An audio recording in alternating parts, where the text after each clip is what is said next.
والله صراحة أبدعوا كلهم من يمكن من العويس الله يعطيه العافية إلى المهاجم صالح الشهري، كلهم ما شاء الله روح واحدة وأداء رائع، وبإذن الله تحسن. يمكن المباريات هذه ما لها قياس، لكن المباريات الكبيرة اللي بتكون مثلا في الدور الثاني أو الدور اللي بعده يمكن توضح، لكن المباريات اللي تكون مع الفرق الأقل منك مستوى تكون مقفلة، فأحيانا في صعوبة يعني تحكم على اللاعبين بشكل مباشر، يبغى لها وقت يعني صراحة. إيه ما قصروا الشباب، بيضاها، بغينا 6، بغيناها أكثر، لكن ما قصروا، رايتهم بيضاء. مستوى جميل ومشرف، والقادم أجمل بإذن الله. يستاهل الفوز. أنا فلسطيني وجيت مع الجمهور السعودي، ومثل ما شفت حياتي هنا فعلا منتخب سعودي يستاهل الفوز، ويستاهل بعد أكثر من 5. الحقيقة نبارك لهذا المنتخب العظيم ووجيه الشابة الجديدة، وإن شاء الله متفائلين إن شاء الله بالبطولات بإذن المولى عز وجل.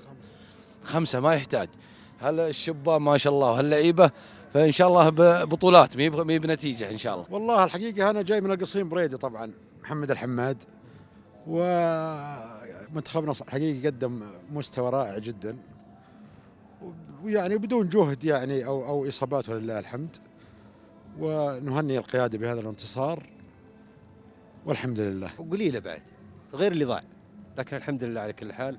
وتطمنا على مستوى المنتخب وعلى بعض اللعيبه ان شاء الله، وان شاء الله وعلى الملعب كأداء ومستوى نتيجة الحمد لله، ونطلع على الأفضل إن شاء الله، وعقبات تصفيات نهائي حق كأس العالم بإذن الله. 5-0 الحمد لله.